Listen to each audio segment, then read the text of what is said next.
عزیزان محترم، بزرگان دین و ملت، برادران عزیز، محترم سامعین، آج خمسہ مجالس کی دوسری مجلس کو خطاب کرنے کا شرف حاصل کر رہا ہوں۔ الحمدللہ آپ حضرات اپنے وقت پر اس مقام پر پہنچ جاتے ہیں، یہ بڑی خوشی کی بات ہے، کیونکہ وقت 8 بجے کا ہے اور 9 بجے تک آپ لوگ ماشاءاللہ پہنچ ہی جاتے ہیں۔ تو یہ جو آپ لوگوں کی ٹائمنگ ہے یہ بہت اچھی ہے کہ وقت پر پہنچتے ہیں آپ حضرات۔ پروردگار مزید وقت پر پہنچنے کی توفیق عطا فرمائے۔ میں نے رسول اسلام کی ایک بہت ہی مشہور و معروف حدیث جس کو عنوان سخن قرار دیا ہے، جس میں رسالت مآب صلی اللہ علیہ وآلہ وسلم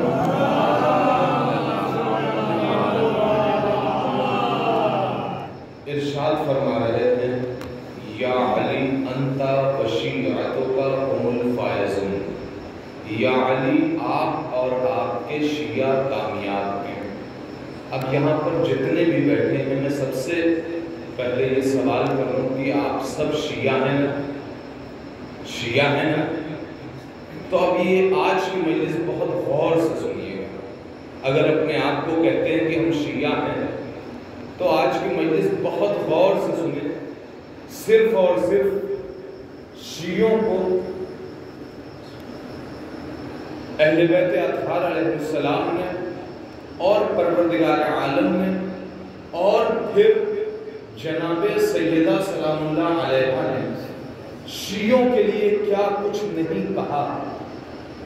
سب سے پہلی حدیث میں نے آپ کی خدمت میں پیش کر دی، یا علی انت و شیعتک هم الفائزون، یا علی آپ اور آپ کے شیعہ کامیاب ہیں، فی الدنیا والآخرہ، دنیا میں بھی اور آخرت میں بھی، دنیا میں بھی آخرت میں بھی۔ اب کوئی یہاں پر ایسا شخص نہیں ہوگا کہ جو یہ کہے کہ رسول کی حدیث کہیں نہ کہیں جا کر غلط ہو سکتی ہے، ناممکن، اس لیے کہ نبی کی زبان ہی وہی ہے کہ جو وہی کہتی ہے وہ وہی کہتا ہے، تو غلط کا تو امکان ہی نہیں ہے، غلطی کا تو امکان ہی نہیں ہے کہ رسول کی زبان سے کوئی جملہ غلط نکل جائے، کیونکہ وہ صادق القول ہے، اپنی زبان میں سب سے زیادہ سچا اسے نبی۔ اب آئیے، یا علی آپ اور آپ کے شیعہ کامیاب، تو یہ نبی کی زبان سے ہمارے لیے ایک سند مل گئی۔ آپ حضرات تو کہتے ہیں نا ہم شیعہ ہیں، تو بھئی جو شیعہ ہے وہ تو کیا ہم کامیاب ہیں؟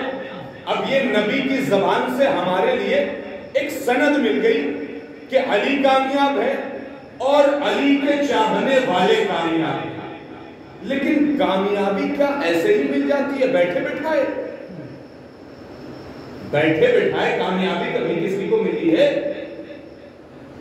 بھئی یہاں دانش بھائی ہیں اور یہ مکتب میں پڑھاتے ہیں، کسی بچے کو کیا بغیر امتحان کے کامیابی کی سند دے سکتے ہیں؟ دے سکتے ہیں؟ نہیں۔ لیکن یہ تو بات کی بات ہے کہ جب امتحان ہوگا پھر اس کی کامیابی اور ناکامی کی سند ملے گی، لیکن ابھی تو ہمارا امتحان ہوا نہیں، کیونکہ امتحان تو محشر میں ہونا ہے۔ لیکن امتحان سے پہلے رسالت مآب نے یہ سند ہمیں دے دی کہ یا علی آپ اور آپ کے شیعہ کامیاب ہیں۔ اس کا مطلب یہ ہے کہ ابھی ہمیں سند نہیں ملی، ابھی ہمیں رسول نے یہ اشارہ دیا ہے کہ دیکھو علی کامیاب ہوں گے اور علی کے چاہنے والے کامیاب ہوں گے۔ اگر تمہیں کامیاب ہونا ہے تو تمہیں امتحان میں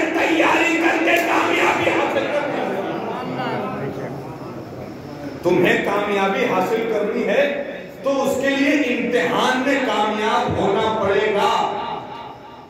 اب امتحان میں کامیاب ہونے کے لیے چلے ٹھیک ہے، رسول نے ہمیں کوئی اشکال کر سکتا ہے، سوال کر سکتا ہے، نہیں، رسول نے تو امتحان سے پہلے ہی ہمیں سند دے دی کہ یا علی آپ اور آپ کے شیعہ کامیاب ہیں دنیا میں بھی اور آخرت میں بھی۔ تو ہم کہیں گے کہ ٹھیک ہے، رسول نے ہمیں پہلے ہی یہ سند دے دی، امتحان ابھی محشر میں ہونا ہے، سند پہلے ہی مل گئی۔ تو میں بتا دوں کہ رسول نے کس بات کی سند دی ہے، اس لیے کہ پروردگار عالم نے توجہ رہے، پروردگار عالم نے کائنات کو بنانے کے بعد تمام ارواح سے سوال کیا کہ تمہیں ولایت علی گوارا ہے؟ تو جس نے ولایت علی قبول کی اس کو علی کا موت بنا دیا۔ اب جس کی روحیں علی کی ولایت کی گواہی دے دی، اسی وقت سے رسول نے کہہ دیا علی اور علی کے چاہنے والے کامیاب ہے۔ لیکن ایک جملے پر توجہ رہے، تو اب اس کا یہ مطلب نہیں ہے کہ رسول نے کہہ دیا کہ علی اور علی کے چاہنے والے کامیاب ہیں تو اب ہم دنیا میں کچھ بھی کریں، اس کا یہ مطلب نہیں ہو گیا کہ رسول نے تو جیسے ہی ارواح کو دیکھا کہ اس نے علی کی ولایت قبول کر لی، اسے کامیاب کر دو، پتہ چلا دنیا میں آ کر کوئی تیاگی بن رہا ہے، کوئی کچھ بن رہا ہے۔ تو ہر کسی کو تو کامیابی نہیں مل سکتی نا، کہ وہاں تو کامیابی دے دی گئی، اب یہاں آ کے کچھ بھی کر رہا ہے، کیا وہ کامیاب ہو جائے گا؟ بھئی ارواح میں اس کی بھی قبول کی ہوں گی تبھی تو تھا۔ یہ ایک بہت بڑا المیہ ہے، لیکن نہیں، امتحان اصل ہے، امتحان۔ صرف رسول نے بتایا ہے کہ جو علی اور علی کے چاہنے والے ہوں گے وہ کامیاب ہوں گے، اس لیے کہ یہ دنیا چل رہی ہے، روز محشر یہ سب پر آیا ہوگا کہ کامیاب کون ہے، ناکام کون ہے، یہ روز محشر پتہ چلے گا۔ اور جو ظاہری زندگی ہے اس میں ہم اور آپ دیکھیں کہ ہم اور آپ کبھی کبھی چھوٹی چھوٹی باتوں میں یہ سوچتے ہیں کہ مولا نے تو اتنا کہا ہے کہ ہمارے چاہنے والے کامیاب ہیں، اللہ کی عبادت کرنے والا کامیاب ہے، اہل بیت کو چاہنے والا کامیاب ہے، لیکن ہم دیکھ رہے ہیں کہ اسی دنیا میں ایک ہے جو بڑے غربت کے زندگی جی رہا ہے، ایک ہے جو بڑی عالیشان زندگی جی رہا ہے۔ تو اس کا مطلب کبھی یہ نہ نکالیے گا کہ یہ کامیاب ہے اور وہ ناکام ہے۔ خدا را کبھی یہ نہ سوچ لیجئے گا کہ یہ ناکام ہو گیا وہ کامیاب ہو گیا۔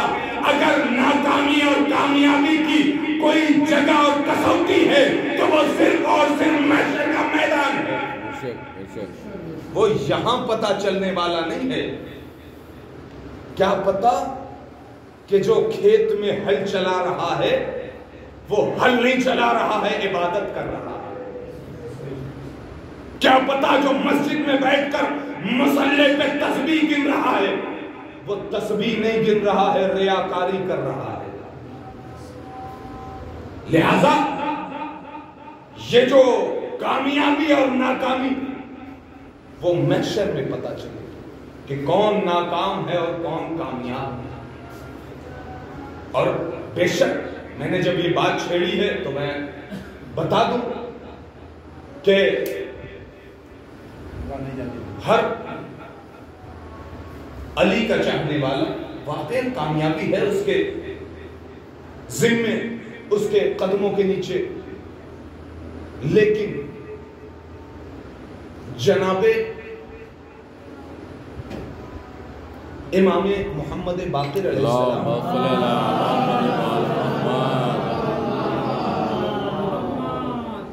کے پاس جناب جابر ابن عبداللہ انصاری آئے۔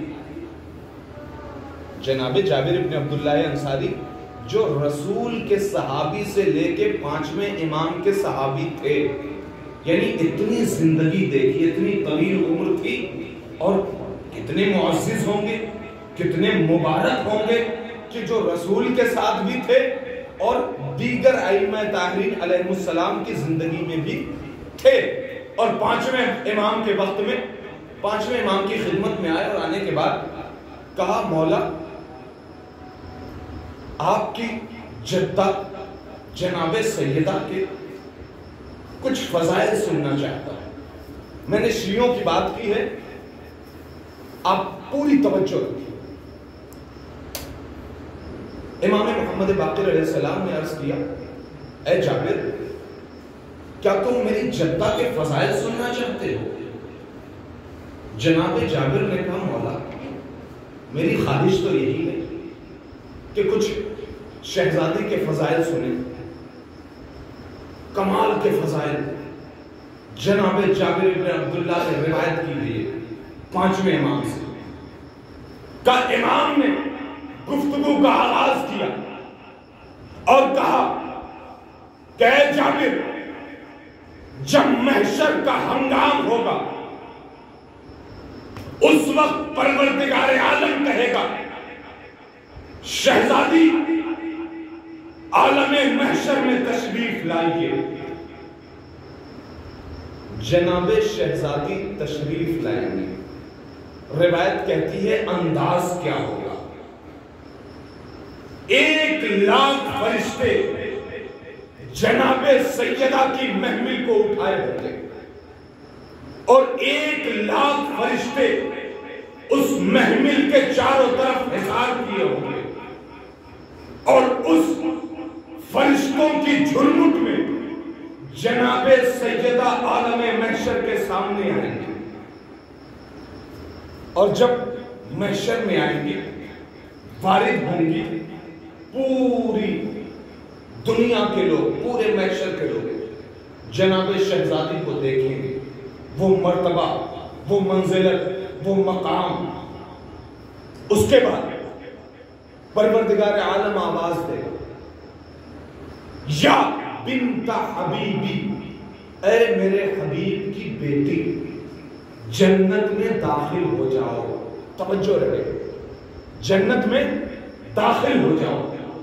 روایت کہتی ہے جناب سیدہ اپنی محمل کو لے کر جنت کی طرف بڑھی، اور جنت کے دروازے پر پہنچنے کے بعد جنت کے دروازے پر رک گئی، اور روایت کہتی ہے کہ جناب سیدہ کی کچھ ایسی کیفیت تھی کہ جیسے اندازہ یہ ہو رہا ہے کہ کسی کو تلاش کر رہی ہے، کسی کو ڈھونڈ رہی ہے۔ اتنے میں پروردگار عالم کی آواز آئی، سیدہ اے بنت حبیب، اے میرے حبیب کی بیٹی کسے تلاش کر رہی ہو؟ میں نے تو حکم دے دیا کہ جنت میں داخل ہو جائیے۔ جناب سیدہ نے ایک جملہ کہا، پروردگارہ میں چاہتی ہوں کہ آج میرا مقام کیا ہے تیرے نزدیک، میرا مقام کیا ہے، میری عزت کیا ہے، میری معراج کیا ہے تیرے نزدیک، اہل محشر کے سامنے دکھا، بتا، سنا۔ پروردگار عالم نے پتا ہے کیا کہا، یا بنت حبیبی ارجعی، اے میرے حبیب کی بیٹی پلٹ جائیے، پلٹ جائیے۔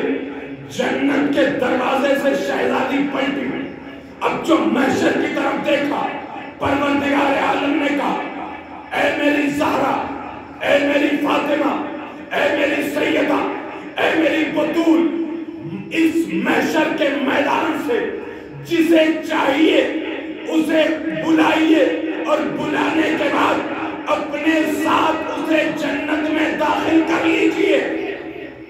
توجہ رہے، اسے جنت میں داخل کر لیجئے۔ اب جناب سیدہ نے محشر سے ایک ایک کو چنا، ایک ایک کو چنا۔ جملے پہ غور کریے، امام محمد باقر علیہ السلام فرماتے ہیں کہ جناب جابر سے کہا کہ اے جابر، میری جدہ فاطمہ نے جب جنت کے دروازے سے پلٹ کر محشر کی طرف دیکھا، اہل محشر پر نظر ڈالی، اور نظر ڈالنے کے بعد اب جو چاہنے والوں کو چنا ہے تو ایسے چنا جیسے پرندے خراب دانوں سے اچھے دانوں کو چن لیتے ہیں۔ اللہم صلی اللہ محمد۔ خراب دانوں سے اچھے دانوں کو جس طریقے سے پرندے چنتے ہیں، اس طریقے سے جناب سیدہ نے اپنے چاہنے والوں کو چنا، اور چننے کے بعد جنت میں لے کر داخل ہونے لگی۔ لیکن پھر روایت بڑھ کر کہتی ہے کہ پروردگار عالم نے جو چنے ہوئے زہرا کے چاہنے والے تھے، ان کے ذہن میں ایسی کیفیت پیدا کی کہ اب وہ خود کچھ ایسے انداز سے نظر آتے ہیں کہ اب وہ کسی کو تلاش کر رہے ہیں، اب وہ کسی کو تلاش کر رہے ہیں۔ پروردگار عالم نے آواز دی، تمہیں تو حکم دے دیا، تم تو زہرا کی شفاعت پا چکے ہو، فاطمہ نے تمہاری شفاعت کر دی، جنت میں داخل ہو جاؤ۔ لیکن ایک مرتبہ یہ تمام کے تمام اہل محشر سے چنے ہوئے لوگ جسے فاطمہ نے چنا ہے، انہوں نے سر کو بلند کیا، کہا پروردگارا، ہم شیعہ آج تجھ سے چاہتے یہ ہیں کہ ہمارا مقام کیا ہے تیرے نزدیک، ہمیں بتا دے۔ اب شہزادی نے سوال کر رہی ہے، شیعہ سوال کر رہے ہیں، آج شیعوں کا مقام تیرے نزدیک کیا ہے، ہمیں بتا۔ پروردگار عالم نے کہا پلٹو، تمام کے تمام چنے ہوئے افراد پلٹے، کہا اہل محشر پر نظر کرو۔ لوگوں نے نظر ڈالی، اب جب نظر ڈالی، توجہ رہے، اب جب نظر ڈالی، قسم خدا کی کیا قیامت کی روایت ہے، نظر ڈالی تو پروردگار عالم نے کہا کہ دیکھو اس مجمع میں جتنے بھی فاطمہ کے چاہنے والے تمہارے دوست ہیں، انہیں لے کر جنت میں چلے جاؤ۔ ایک صلوات پڑھیں محمد۔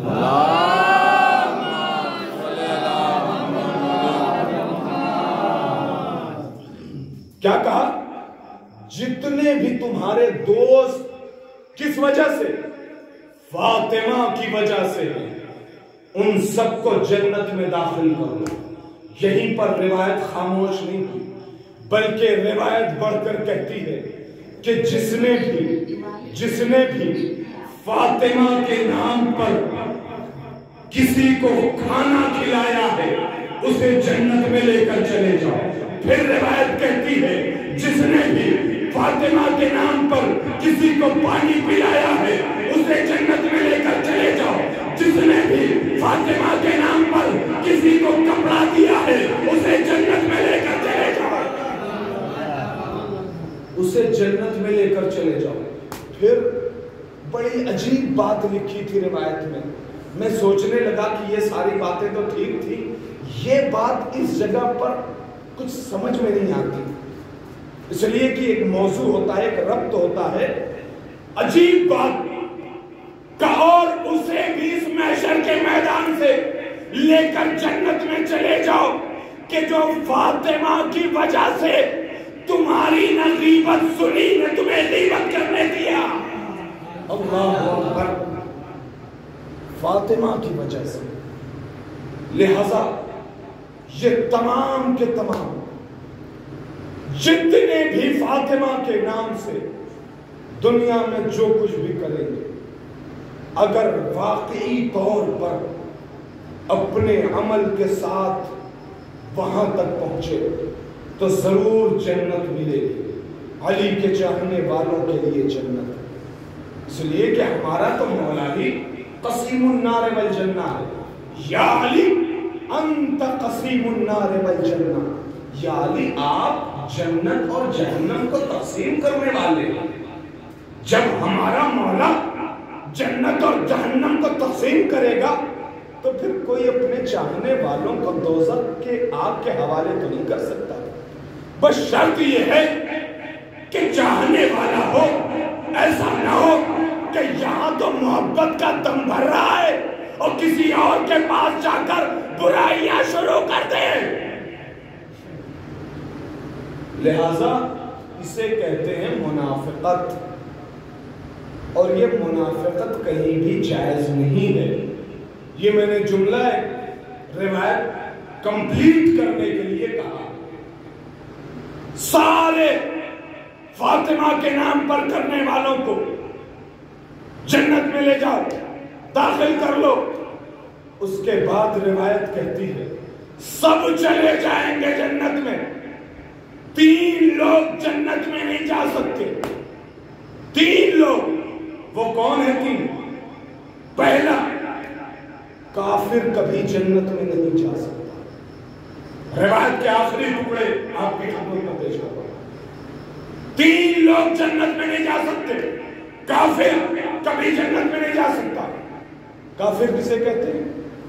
جس نے کفر کیا، جو اللہ کا انکار کر رہا، خدا کا انکار کر دے، وہ کبھی جنت کی بو بھی نہیں سن سکتا. دوسرا، جس نے شک کیا. شک کرنے کا مطلب کیا ہے؟ اس کا مطلب یہ ہے کہ جس نے بھی خدا کی وحدانیت پر شک کیا، جس نے بھی اہل بیت کی فضیلت پر شک کیا، جس نے قرآن پر شک کیا، جس نے سلسبیل پہ شک کیا، جس نے موت پہ شک کیا، جس نے قیامت پہ شک کیا، جس نے امامت پہ شک کیا، جس نے نبوت پہ شک کیا، جس نے قیامت پہ شک کیا، یہ تمام کے تمام جس نے اہل بیت کی شریعت پہ شک کیا وہ کبھی جنت میں نہیں جا سکتا. اور آخری تیسرا، منافق کبھی جنت میں نہیں جا سکتا. منافق کبھی جنت میں نہیں جا سکتا. اور وہ منافق کیسا؟ وہ منافق ایسا ہوگا کہ جسے جنت کی بو بھی نہیں ملے گی. وہ منافق وہی ہوگا کہ جو دنیا میں کہتا ہوگا قاتل بھی رضی اللہ، مقتول بھی رضی اللہ. صلوات علی محمد.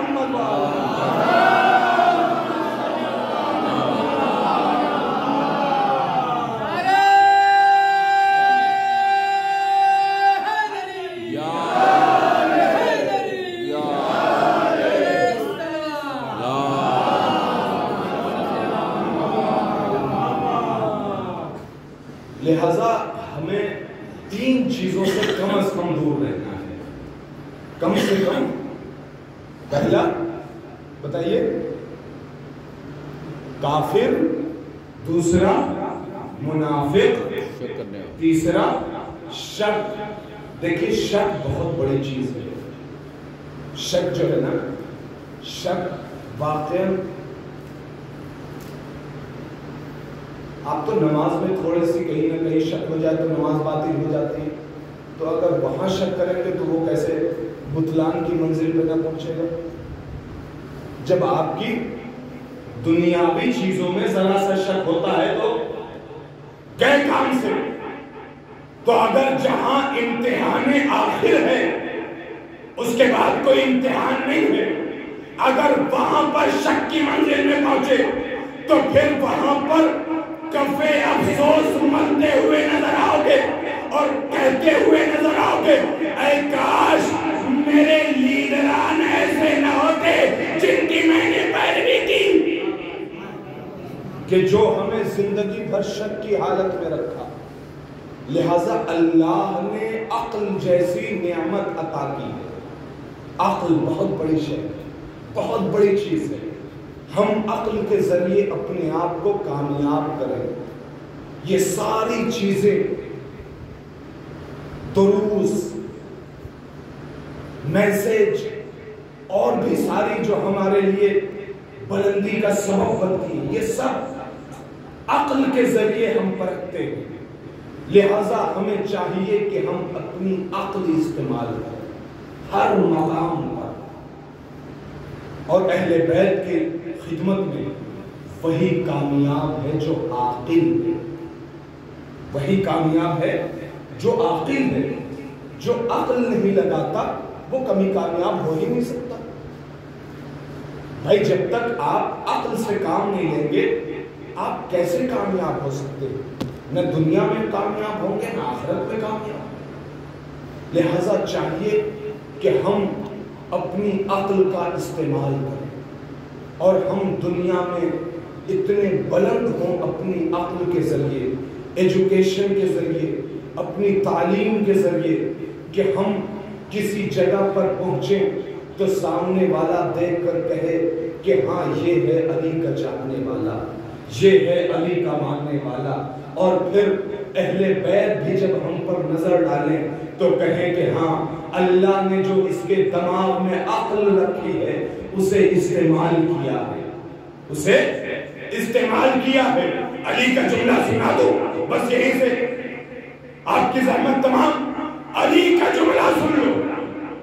ایک شخص آیا مولا کائنات کی خدمت میں. مولا کائنات نے اس سے سوال کر لیا تم کیا کرتے ہو؟ تم آج کل کیا کام کاج کر رہے ہو؟ کس کام میں آج کل مصروف ہو؟ اس شخص نے کیا کہا؟ کہ مولا میں تو فری ہوں، میرے پاس تو کوئی کام ہی نہیں ہے. مولا کائنات کا جملہ سنیں گے. مولا نے کہا کہ جو جوان کسی کام میں مصروف نہ ہو پروردگار عالم اس کے اوپر غضبناک ہوتا ہے، کبھی اس سے راضی نہیں ہوتا.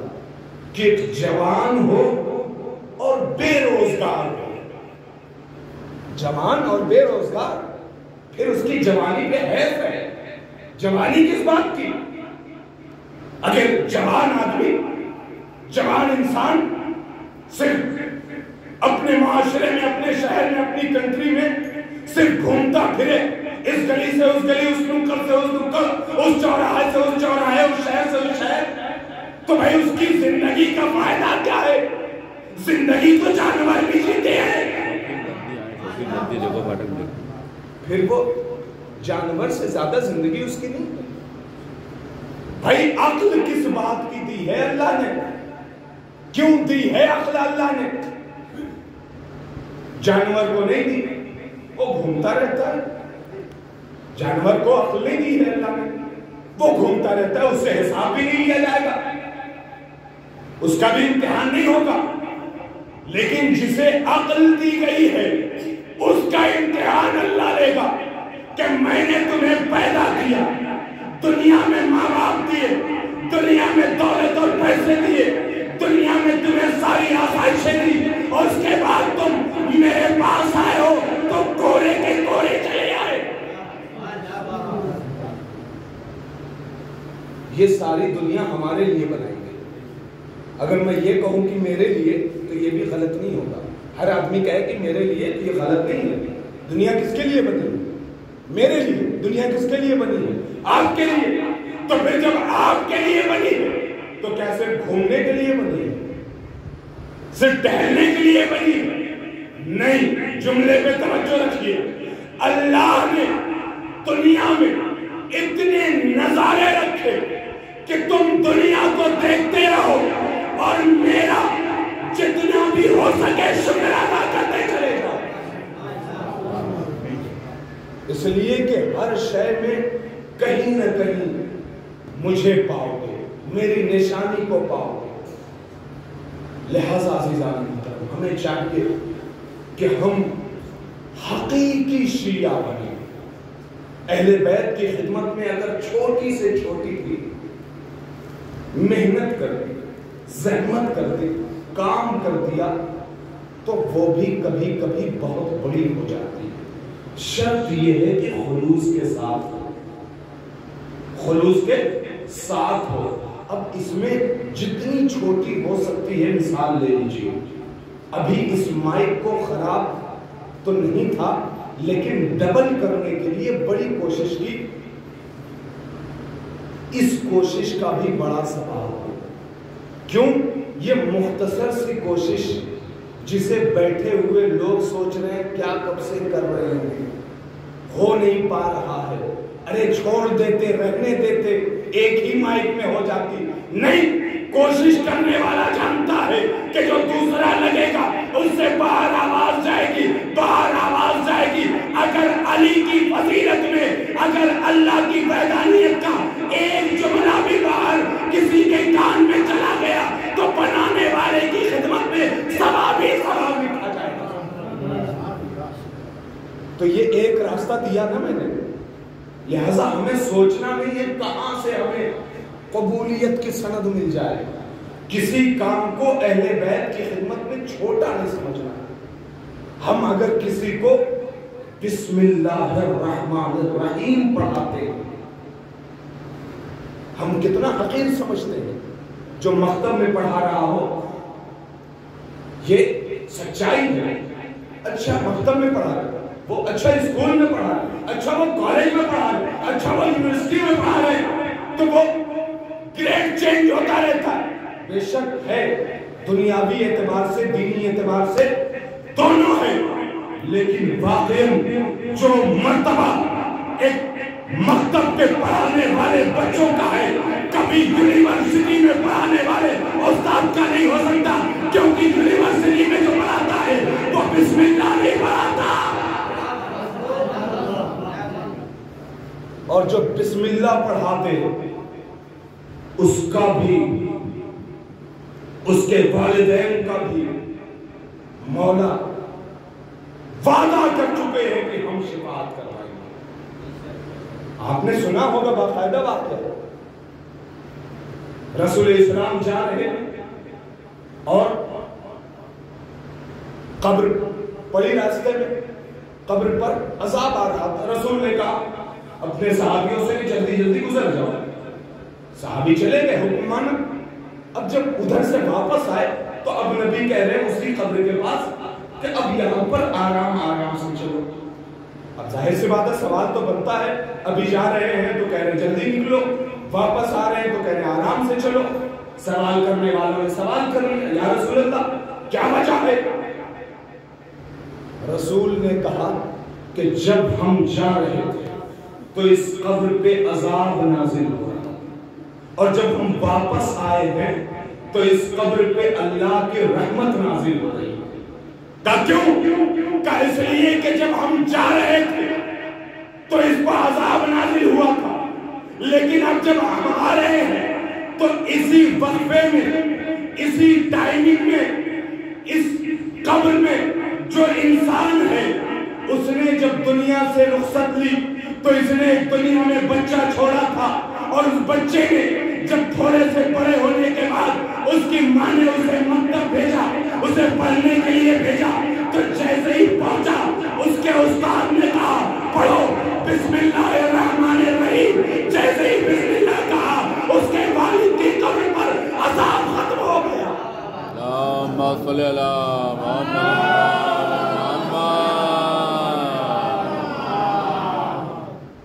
تو یہ عذاب ایک بسم اللہ کی برکت سے پڑھنے والے کا بھی اور پڑھانے والے کا بھی. اب یہ تو عقلی تقاضا ہے کہ بھائی ہم پڑھا رہے ہیں تو آپ کا فائدہ ہو رہا ہے, ہم پڑھا رہے ہیں, جو پڑھ رہا ہے اس کا فائدہ ہو رہا ہے, اور جو پڑھا رہا ہے اس کا فائدہ کیسے نہ ہو؟ ایسا ممکن ہے؟ ہو ہی نہیں سکتا کہ ہم اپنی زبان سے ادا کر کے بتا رہے ہیں اور جو سن کر جملے کو دہرا رہا ہے, جب اس کے لیے اتنا فائدہ ہے تو جو بتا رہا ہوگا اس کا کتنا فائدہ ہوگا, اس کا کتنا فائدہ ہوگا. لہذا عزیزان بہت اسلام دقیق ہے لیکن مشکل نہیں ہے. یہ بہت بڑا جملہ میں کہنے جا رہا ہوں. اسلام دقیق ہے، گہرا ہے، لیکن مشکل نہیں ہے اسلام۔ لوگوں سے کہو سارے دنیا داری میں بڑی عقل لگتی ہے، بڑا دھیان لگتا ہے، بہت مزہ آتا ہے دنیا داری میں، اس میں خوب اپنی فکر نمائی کرتے ہیں، فکر انگیزی کرتے ہیں، لیکن جب دین کی بات کرو تو کہتے ہیں دینداری سمجھ میں نہیں آتی۔ دنیا داری تو خوب سمجھ میں آتی ہے، دینداری سمجھ میں نہیں آتی، جبکہ دنیا سے دین بہت آسان ہے۔ دنیا سے دین بہت آسان ہے، بس مسئلہ یہ ہے کہ پتہ ہونا چاہیے کہ کس کے پاس مشکل کشا ہے اور کس کے پاس نہیں۔ جس کے پاس مشکل کشا ہو اس کو کہیں بھی مشکل نہیں آ سکتی۔ لہذا ہمارے پاس اہل بیت ہے، ہمارے پاس مولا کائنات جیسے شخصیت ہے، ہمیں چاہیے کہ ہم ان کی سیرت پر عمل کریں اور ان کی سیرت پر ایسے عمل کریں کہ جیسے عمل کرنے کا حق ہے۔ عزیزوں، کل عید قربان، کل بقرعید، کل ہر انسان اپنے اپنے اعتبار سے قربانی پیش کرے گا، سنت ابراہیم۔ لیکن کیا صرف 9 ذی الحجہ کو سنت ابراہیمی کو انجام دیتے ہوئے جانور کو قربان کر دینا کیا ہمارے لیے کافی ہے؟ نہیں عزیزوں، جس طریقے سے ہم قربانی پیش کر کے جناب ابراہیم کی خدمت میں سرخرو ہونا چاہتے ہیں، اسی اعتبار سے ہم کل کے دن آپس میں ایک دوسرے سے گلے مل کر جتنے بھی حسد اور بغض اور کینے ہیں وہ سب کے سب قربان کر دو، پھر تمہیں دیکھو کیسے رسول کہتے ہیں یہ ہمارا چاہنے والا ہے۔ آپ کو اہل بیت کی خدمت میں سرخرو ہونا ہے تو اپنے اندر سے بغض و عناد کو نکالنا پڑے گا، ایک دوسرے کے اندر جو جلن ہے، حسد ہے، اسے نکالنا پڑے گا۔ لہذا جانور کی قربانی بہت عظیم قربانی ہے یہ۔ امام فرماتے ہیں کہ جیسے ہی جانور کی گردن سے ایک قطرہ خون زمین پر لگتا ہے، قربان ہونے کے بعد ایک قطرہ زمین پر خون ٹپکتا ہے، ادھر پروردگار عالم جس کی طرف سے قربانی دی جا رہی ہے اس کے سارے گناہ معاف کر دیتا ہے۔ اتنی بڑی، لیکن پھر ایک جملہ کہوں کہ پروردگار عالم نے کہا کہ دیکھو دیکھو دیکھو قربانی کرنے والے یاد رکھنا کہ نہ تو یہ تمہارا جانور میرے پاس آتا ہے، نہ یہ تمہارے جانور کا خون میرے پاس آتا ہے، اگر کچھ آتا ہے تو صرف تمہارا تقویٰ آتا ہے۔ تمہارے اندر کتنا تقویٰ ہے اس قربانی کے تئیں، وہ میرے پاس ہے اور اس کے ذریعے اجر اور ثواب عطا ہوتا ہے۔ لہذا عزیزوں، کل ایک چیز ضرور یاد رکھیے گا، عید قربان ہے، نماز تو بہرحال شاید پڑھیں گے آپ لوگ کہیں نہ کہیں، اس لیے کہ جماعت سے بھی ہوتی ہے، فرادہ بھی ہوتی ہے، تو لہذا جہاں بھی اکٹھا ہوں عیدی ملیں گے تو اپنے آپ کو ایک مرتبہ اہل بیت کی بارگاہ میں رکھ کر سامنے والے سے کہ ہمارے اندر جتنا بھی تمہارے لیے بغض تھا، وہ ہم نے آج ختم کر دیا۔ اگر کبھی کسی دور میں کوئی بات ہوئی تھی تو ہم نے اسے درگزر کیا۔ لہذا ہر انسان، یہ بہت بڑی بات کہہ رہا ہوں میں، سننے کے لیے تو بڑی آسان ہے، کوئی بھی کہہ دے گا تو ماں باپ کہتے رہتے ہیں چھوڑو بیٹا چھوڑو، جو ہوا سو ہوا، لیکن نہیں، اگر اس بات کو آپ کر کے دیکھیں تو پھر پروردگار عالم کی طرف سے کتنی برکت آتی ہے اس کا اندازہ نہیں لگا سکتے۔ امام کا قول ہے کہ جب آپ یہ ساری چیزیں اپنے معاشرے میں انجام دیتے ہیں تو اللہ اسی انداز سے برکت عطا کرتا ہے۔ آپ اپنی ماں سے کیسے ملتے ہیں، ان کی دستبوسی کیسے کرتے ہیں، اپنے والد صاحب کو کیسے پیار سے دیکھتے ہیں، ثواب ہے دیکھنا، ان کی کتنی عزت کرتے ہیں، اپنے بھائیوں سے کتنی محبت کرتے ہیں، اپنے پڑوسیوں کو کتنا چاہتے ہیں، یہ سب میٹر کرتا ہے۔ زندگی اکیلے نہیں گزرتی، زندگی معاشرے کے ساتھ گزرتی ہے، لہٰذا کوشش کریں مل جل کے رہیں۔ وہ تو رہتے ہیں الحمدللہ، ایسا نہیں ہے کہ آپ نہیں رہتے، یقین ہے مجھے، لیکن چاہیے کہ ہم سب ایک اور نیک رہیں۔ عزیزان محترم، قربانی جناب ابراہیم نے جناب اسماعیل کو لے جا کر منا کے میدان میں ذبح کرنا،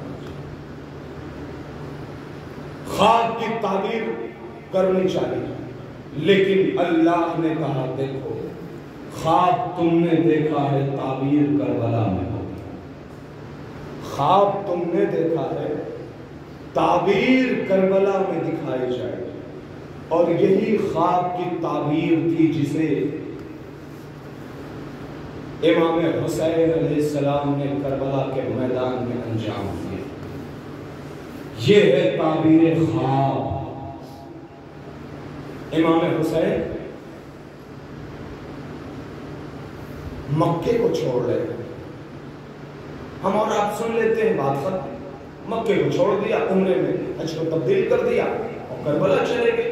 نہیں عزیزوں، ایک جملہ کہوں آپ کی خدمت میں، جو حضرات کربلا جا چکے ہیں یا انشاءاللہ پروردگار ضرور بلائے ان سب کو کربلا، مولا سب کو کربلا کی زیارت کروائیے۔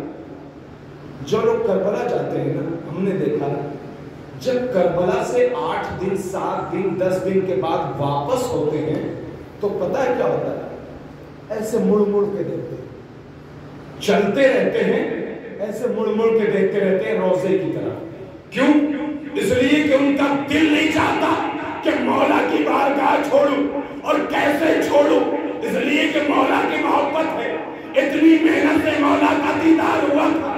جب وہ نکلتے ہیں نا تو ایسے مڑ مڑ کے دیکھتے رہتے ہیں، جب تک راستہ بدلتا نہیں ہے تب تک مڑ مڑ کر دیکھتے رہتے ہیں۔ عزاداروں، جب ہم مولا سے اتنی محبت کرتے ہیں تو مڑ مڑ کر دیکھتے ہیں، ارے حسین کعبہ کو کعبہ جانتے تھے، اللہ کا گھر تھا، ارے کیسے چھوڑا ہوگا؟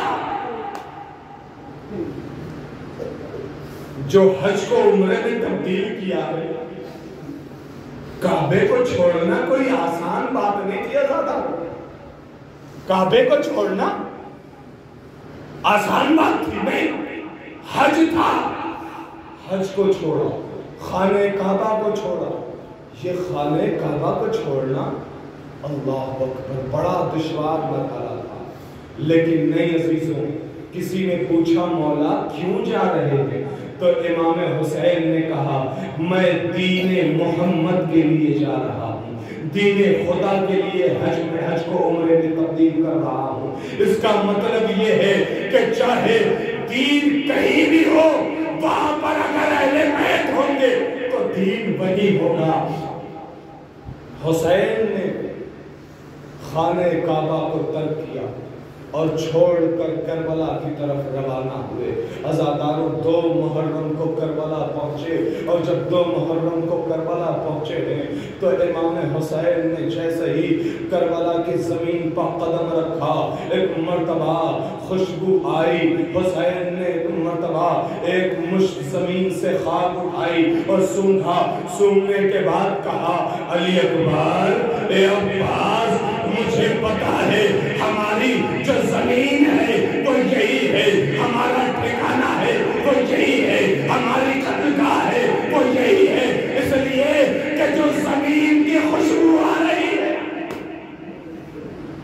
جو مٹی میں خوشبو آ رہی ہے وہ میں نے پہلے ہی سن لیا تھا. ہاں عزاداروں، علی اکبر اتر جاؤ، عباس اتر جاؤ. جناب علی اکبر و عباس اترے اور ساری بیویوں کو اتارا. ہاں عزاداروں، لیکن جب کربلا کے میدان میں ایک وہ وقت بھی آیا کہ جب ایک خیمہ لگا دیا گیا فرات کے کنارے، اور فرات کے کنارے خیمہ لگانے کے بعد لعینوں نے کہا خیمے کو ہٹا لو ورنہ ہم جلا دیں گے، خیمے کو ہٹا لو ورنہ ہم اسے تہو بالا کر دیں گے، خیمے کو ہٹا لو ورنہ ہم اسے اجاڑ دیں گے. ایک مرتبہ جناب عباس کے کان میں یہ جملے گونجے، ارے عباس نے تلوار کو نکالا کہ کون ہے جس کی ماں نے دودھ پلایا ہے؟ ارے جناب زینب کے خیمے کی طرف نظر کرے گا. لیکن ہاں جناب زینب کے خیمے پر نظر کرنے والوں کو عباس نے جو جوش اور بلبلہ دکھایا، پہلے سے پتا تھا لعینوں کو، ظالموں کو، کہ عباس کے سامنے کوئی جا نہیں سکتا. لیکن عزاداروں، یہی وہ عباس ہے کہ جب خیمے کو حسین نے کہا ہٹا لو تو عباس نے کہا اے میرے آقا، اے میرے مولا، ہم نے خیمے نصب کیے ہیں، کیا کسی اور کی زمین ہے؟ نہیں. حسین نے مصلحتاً کہا کہ خیمے کو ہٹا لو، اس لیے کہ ہمیں جنگ پہلے نہیں کرنی ہے، پہلے جنگ نہیں کرنی، آغاز نہیں کرنا ہے. لیکن ہاں عزاداروں، یہ عباس کی بس قوت کا تذکرہ کر رہا ہوں، 2 جملے بات ختم.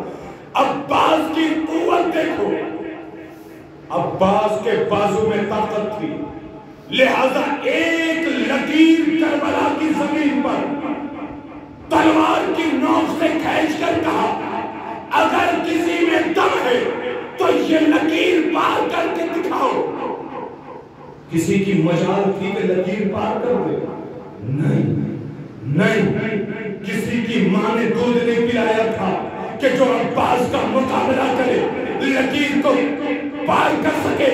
لیکن یہی عباس جب حسین نے کہا اے عباس سکینہ کے لیے پانی کا بندوبست کرو، عباس نے تلوار کو نکالا. لیکن عباس سے تلوار کو لے لیا گیا، نیزے کو لے لیا گیا، اور عباس کے ہاتھوں میں ایک ٹوٹا ہوا نیزہ دیا گیا اور کہا عباس، پرچم پہ لکھا تھا نصر من اللہ وفتح قریب. حسین نے اسے مٹا کر لکھا انا للہ و انا الیہ راجعون. عباس مطلب سمجھ گئے، مجھے صرف پانی لانا ہے، مجھے جنگ کی اجازت نہیں ملی. لہذا عباس مشق سکینہ کو لے کر چلے، اور مشق سکینہ کو جب لے کر چلے تو عباس نے پانی بھرا. پانی بھرنے کے بعد خیمے کا رخ کیا. اب وہی فوج اشعیا کہ جو عباس کے خوف سے ڈر رہی تھی، عباس کے خوف سے لرز رہی تھی، ابھی بھی عباس کے ہاتھوں میں ٹوٹا ہوا نیزہ ہے. پھر بھی روایت کہتی ہے کہ فوجیں بکھری ہوئی ہیں، کوئی ادھر بھاگتا ہے، کوئی ادھر بھاگتا ہے. لیکن جب عمر سعد نے کہا اگر عباس کے ہاتھوں میں جو مشق ہے وہ پانی اگر خیمے تک پہنچ گیا تو کربلا کا منظر بدل جائے گا، پانی پہنچنا نہیں چاہیے، پانی نہیں پہنچنا چاہیے. فوج اشعیا سمٹی، عباس پر کوئی تیر مارتا ہے، کوئی تلوار مارتا ہے، کوئی نیزے مارتا ہے، کوئی بھالے مارتا ہے. اب عباس کو ایک شہید نے جھک کے مار دیا. عباس کا بایاں بازو الگ ہوا. جب گئے. کسی شکی نے کہا کہ عباس نے پانی کو مشق سکینہ کو اپنے باتوں میں لے لیا اور عباس ابھی بھی وہ خیمے کی جانب بڑھ رہے ہیں. جب تک پانی نہ گرے گا، ارے منظر نہ بدلے گا.